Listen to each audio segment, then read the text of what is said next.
नमस्कार दोस्तों, आप सभी का स्वागत है हमारे YouTube चैनल विनीत वर्मा में। और मैं रोहित पुरवार आप सबके साथ नेक्स्ट क्लास लेने आया हूं NI एक्ट 1881।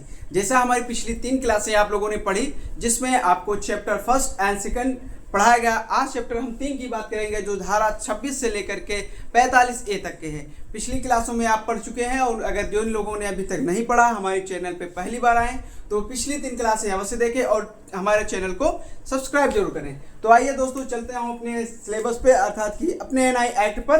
धारा 26 क्या बताती है?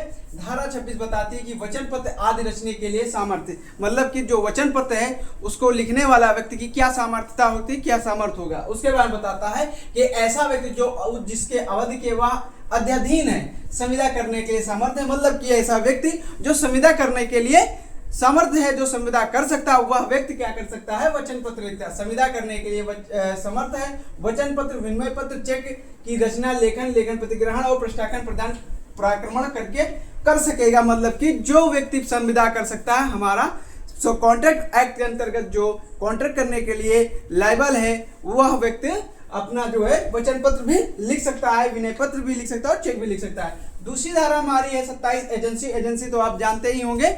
और एजेंसी में क्या कहता है कि ऐसा व्यक्ति जो धारा 26 के अधीन सामर्थ्य है, मतलब वह व्यक्ति जो धारा 26 में सामर्थ्य है। और धारा 26 सामर्थ्यता कहां से बताता है? कॉन्ट्रैक्ट एक्ट के अंतर्गत बताता है कि जो व्यक्ति धारा 26 के अधीन सामर्थ्य है, सम्यक रूप से प्राधिकृत अभिकर्ता द्वारा अपने आप को आबद्ध कर सकेगा या आबद्ध हो सकेगा, जो उसके नाम से कर रहा है। मतलब कि ऐसा व्यक्ति जो धारा 26 में बताए गए व्यक्ति सामर्थ्य है, वह व्यक्ति भी एजेंसी के अधीन अभिकर्ता हो सकेगा और वो अपने आप को अभिकर्ता के रूप में आबद्ध कर सकेगा। फिर धारा नेक्स्ट आपकी 28 हस्ताक्षर करने वाले अभिकर्ता का दायित्व लायबिलिटी से संबंधित है, कि जो व्यक्ति चेक, विनिमय पत्र या वचन पत्र पर हस्ताक्षर करेगा, उसका क्या दायित्व होगा। तो आओ दोस्तों, देखता हूं कि विनिमय पत्र, वचन पत्र, चेक पर अपना नाम और उपदर्शित किए बिना अभिकर्ता की हैसियत से हस्ताक्षर कर रहा है, उस व्यक्ति का उत्तरदायित्व उपगत करने का नहीं है, तब उस लिखत पर व्यक्तिगत रूप से दायी होगा। मतलब कि जो हस्ताक्षर कर रहा है, उसका विनय पत्र, वचन पत्र पे नाम नहीं है, लेकिन उस पे हस्ताक्षर कर रहा है, उसके दायित्व बता रहे कि व्यक्तिगत रूप से वो दायी होगा। व्यक्तिगत रूप से दायी है, किंतु उन लोगों के प्रति नहीं जिन्होंने उस पर विश्वास पर हस्ताक्षर करने के लिए प्रेरित किया। ऐसे लोगों ने नहीं जो सिर्फ प्रेरित करके हस्ताक्षर करवा दिए हैं विनिमय पत्र पर या वचन पत्र पर, तो उनके लिए नहीं है उत्प्रेरित किया है। केवल मालिक ही दायी ठहराया जाएगा, मतलब कि उस दशा में मालिक उत्तरदायी होगा, मतलब कि जो लिखने वाला है, मतलब कि वचन पत्र का लेखीवाल। अब नेक्स्ट धारा हमारी है 29 बताती है कि हस्ताक्षर करने वाले विधिक प्रतिनिधित्व का दायित्व, मतलब liability of legal representative signing. मतलब कुछ जो लीगल रिप्रेजेंटेटिव होता है, आप जैसे जानते हैं विधिक प्रतिनिधित्व, आप जानते हैं कि गार्जियन के अगर किसी व्यक्ति का, जो व्यक्ति संपत्ति का धारक है, वो मर जाए तो उसका लीगल प्रतिनिधित्व व्यक्ति बनाया जाता है कि ये उसकी संपत्ति का कौन धारक होगा, कौन उसको उसका मालिक होगा, तो लीगल पर्सनालिटी के अंतर्गत आता है। तो इसको हम कहेंगे कि जो विधिक प्रतिनिधि अपना नाम हस्ताक्षर करता है, वह व्यक्तिगत रूप से दायी है, तब वह अपने अस्तियों मतलब कि असेट्स, जो असेट्स जानते होंगे, कमेंट में इसके बारे में हमें अवश्य बताएंगे, असेट्स के विस्तार को परिसीमित ना कर सके, मतलब कि उसकी जो असेट्स हैं, संपत्तियां हैं, एक प्रतिभूतियां हैं, उनको सीमित ना कर सके। ऐसे व्यक्ति को विधिक प्रतिनिधित्व का दायित्व बताया गया है कि वो सीमित नहीं, मतलब जो अधिकार मालिक के थे, वही अधिकार उसको विधिक प्रतिनिधित्व को मिलेंगे। फिर हमारी नेक्स्ट धारा है 30 लेखीवाल का दायित्व। जो हमारा ड्रावर है, ड्रावर मतलब चेक लिखने वाला व्यक्ति है, उसके दायित्व के बारे में हमारी धारा 30 बात करती है कि लायबिलिटी ऑफ ड्रावर, लेखीवाल उसके ऊपरवाल प्रतिग्रहित द्वारा, मतलब लेखीवाल ऊपरवाल या प्रतिग्रहित द्वारा अनधिकृत किए धारक को प्रतिकर देने के लिए दायी, लेकिन सम्यक सूचना दे दी गई।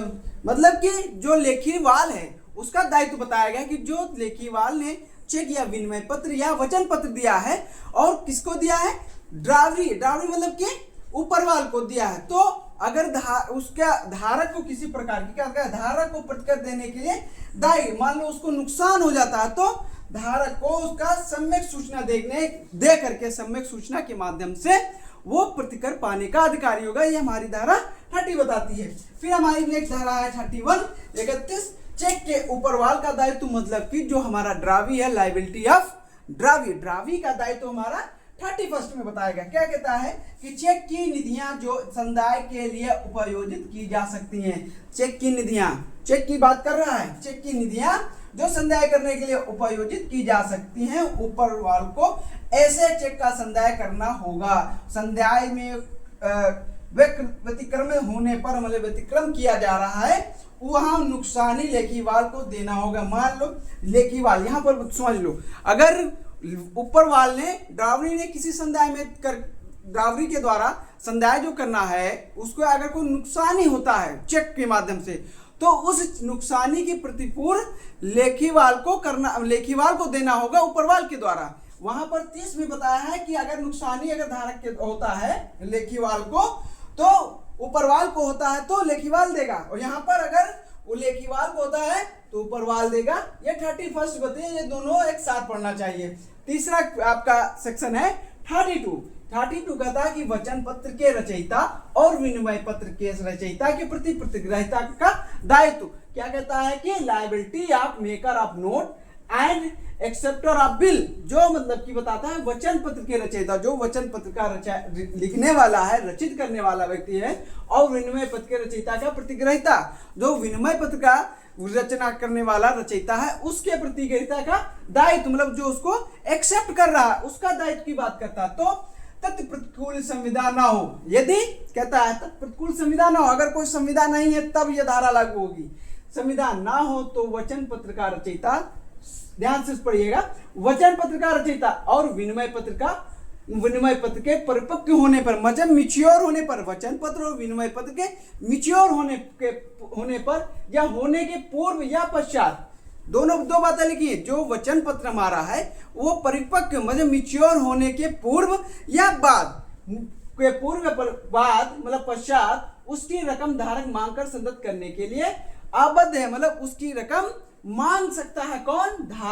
धारक की बात करता है यहाँ पर कि अगर कोई वचन पत्र है या विनिमय पत्र है, रचयिता के प्रतिग्रहिता करता है, अगर प्रतिग्रहित करता है तो उसके चाहे वो मैच्योर होने के पूर्व हो या पश्चात हो, धारक पैसा वैसा संदाय करने की मांग कर सकता है। हमारा नेक्स्ट सेक्शन है 35, इसको कहते हैं कि पृष्ठांकन का दायित्व, लायबिलिटी ऑफ इंडोर्सर। इंडोर्सर मतलब कि पृष्ठांकन में अपने दायित्व को, ध्यान से पढ़िएगा एक बार, कि पृष्ठांकन में अपने दायित्व को अभिव्यक्तता उपवर्जित या सशर्त किए बिना उस दशा में ऊपरवाल प्रतिग्रहिता या रचयिता द्वारा अनादर, मतलब कि अनादर किया जाए तो पश्चातवर्ती धारक को, मतलब जो धारक पहले था, पश्चातवर्ती धारक को नुकसान के लिए प्रतिकर देने के लिए आबद्ध है, लेकिन सम्यक सूचना देने पर। सम्यक सूचना की बात यहाँ भी करता है 35 में, और सम्यक सूचना की बात यहाँ भी करता है आपके 31 में, कि अगर व्यतिक्रम होने पर नुकसानी लेखीवाल को देना होगा सम्यक सूचना के पश्चात। और सम्यक सूचना की बात हम 35 में करते हैं कि अगर सम्यक सूचना देना होगा, किसको देना होगा?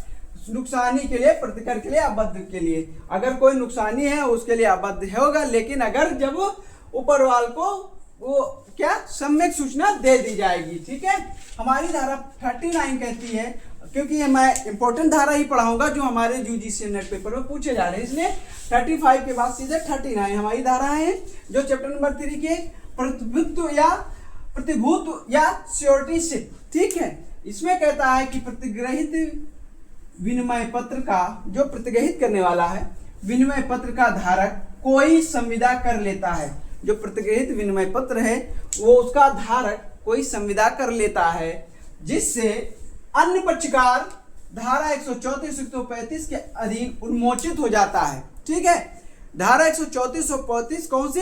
इंडियन कॉन्ट्रैक्ट एक्ट 1872 का 134 और 135 उन्मोचित के दायित्व से संबंधित है। ये अधीन उन्मोचित हो जाते हैं, तब धारक अधिकार अन्य पक्षकारों को भारित करने को आरक्षित रख सकेगा, वे उन्मोचित नहीं होते। मान लो कि ऐसा प्रतिग्रहण जो विनय पत्र का धारक है और उसने क्या कोई संविदा कर लेता है, जिससे अन्य पक्षकार जो इंडियन कॉन्ट्रैक्ट एक्ट के अंतर्गत उन्मोचित हो जाते हैं। ठीक है, उस संविदा में उन्मोचित हो गए हैं, संविदा के अंतर्गत कोई अगर उन्होंने प्रतिग्रहित ने संविदा कर लिया है और 34-35 के अंतर्गत वो उन्मोचित हो जाते हैं। तो उन्मोचित हो जाते हैं तब धारक अपने अन्य पक्षकारों को भारित करने का भार जो है आरक्षित रख सकेगा। उन्मोचित तब जो है धारक का जो धारक है उसका दायित्व उन्मोचित नहीं होगा, उसको जो है भारित करने का पक्षकार जो आरक्षित रिजर्व करने का जो है रिजर्व रहेगा, जो धारक या अन्य पक्षकारों का जो भार भारित करना जो है वो रिजर्व रहेगा किसके पास? धारक के पास। फिर आपका 40 आपका सेक्शन इंपोर्टेंट है जहां से क्वेश्चन बनता है 40 मतलब 40 पृष्ठांकन के दायित्व का उन्मोचन मतलब कि डिस्चार्ज ऑफ इंडोर्सेस लायबिलिटीज, जहां पराक्रम लिखित का धारक, ठीक है, न्यूगेसिबल इंस्ट्रूमेंट का धारक किसी पूर्विक पृष्ठांकन को सम्मत के बिना पृष्ठांकन को या किसी धारक किसी पूर्विक पक्षकार के विरुद्ध पृष्ठांकन के उपचार का नाश या हरास, देखो यहाँ पर क्या कहता है, किसी पृष्ठांकन का नाश या हरास, उसको समाप्त करता है या हरास करता है, किसका? पृष्ठांकन को सम्मत के बिना, उसके जो पृष्ठांकन व्यक्ति है उसको सम्मत के बिना कर देता है। तो पृष्ठांकन जो सिग्नेचर करने वाला व्यक्ति है धारक के प्रति उन्मोचित हो जाता है, तो धारक के प्रति वह उन्मोचित हो जाएगा, मतलब वो डिस्चार्ज हो जाएगा, वहां पर रिमूव हो जाएगा। आपका 42 कहता है, नेक्स्ट धारा है 42, कल्पित नाम से लिखे गए विनिमय पत्र का प्रतिग्रहण, जो कल्पित नाम होते हैं उसके प्रतिग्रहण का क्या, उसका विनिमय पत्र का प्रतिग्रहण कैसे होगा? तो लेखीवाल के आदेश पर दे, जो लेखीवाल कौन होता है? लिखने वाला। लेखीवाल के आदेश पर दे विनिमय पत्र का प्रतिग्रहिता सम्यक अनुक्रम धारा के प्रति, जो सम्यक अनुक्रम धारा है उसके प्रति जो लेखीवाल के हस्ताक्षर जैसे ही हस्ताक्षर रचित होता है, जो लेखीवाल के हस्ताक्षर जैसे ही हस्ताक्षर रचित होता है, पृष्ठांकन के अधीन दावाकर्ता की दायित्व से उन्मुक्त नहीं हो जाता, ऐसा नाम कल्पित है। इसलिए दावे मतलब कि जो पृष्ठांकन करने वाला व्यक्ति है जो लेखीवाल हस्ताक्षर जैसे करता है, तो पृष्ठांकन व्यक्ति जो है ये दावा नहीं कर सकता कि वो दायित्व से उन्मुक्त हो गया है। ये आपकी धारा 42 बताती है। धारा आपकी 45 बताती है कि खोए हुए विनिमय पत्र की दूसरी प्रति पाने का धारक का अधिकार। आप जानते हैं जो विनिमय पत्र है या चेक है या वचन पत्र है जो खो जाते हैं, कहीं ना कहीं लापरवाही हम करते हैं और खो जाते हैं, उस स्थिति में क्या हमें दूसरा विनिमय पत्र या वचन पत्र मिल सकेगा? इसके बारे में प्रावधान हमारा एक्ट जो है धारा 45A में करता है। कहता है कि विनिमय पत्र जो शोध होने के पूर्व, मतलब कि जो विनिमय पत्र जिस पे पैसा मिलना था वो शोध मतलब वो अभी पैसा मिला नहीं है, उसके पूर्व ही खो गया है, उसके पुनः पाए जाने की दशा में सब व्यक्तियों के विरुद्ध चाहे वे कोई भी हो, मतलब जितने भी व्यक्ति हैं उस सब व्यक्तियों के विरुद्ध चाहे कोई भी हो लेखीवाल की क्षतिपूर्ति की जाएगी, मतलब जितने व्यक्ति हैं लिखने वाले की क्षतिपूर्ति की जाएगी और क्षतिपूर्ति करेंगे और वैसे ही दूसरा विनिमय पत्र देने के लिए आवेदन कर सकेगा। मतलब कि जो लेखक है जो लिखने वाला है विनिमय पत्र उसकी क्षतिपूर्ति करने के पश्चात उसका जो है जैसे ही क्षतिपूर्ति की जाएगी दूसरे विनिमय पत्र का आवेदन कर दिया जाएगा और वो दूसरा आवेदन मिल जाएगा। तो दोस्तों आज हमने चैप्टर 3 पढ़ा है, विनिमय पत्र वचन पत्र और चेकों के पक्षकार। मतलब कौन से पक्षकार? एक तो हो गया वचन पत्र, दूसरा विनिमय पत्र और चेकों के पक्षकार के बारे में हमने पढ़ा, जो धारा 26 से लेकर 45 तक के हैं। इसमें की जो महत्वपूर्ण धाराएं हैं जो हमारे नेट में और हमारे एग्जाम में पूछी गई हैं उनसे ही संबंधित है। दोस्तों एक बार आप भी अपने मन से एक बैरेक्ट से पढ़ लीजिएगा जिससे कि तुरंत याद हो जाएंगी, और अगली क्लास पाने के लिए जुड़े रहिए हमारे YouTube चैनल के साथ। दोस्तों देखने के लिए धन्यवाद। Thank you so much. जय हिंद।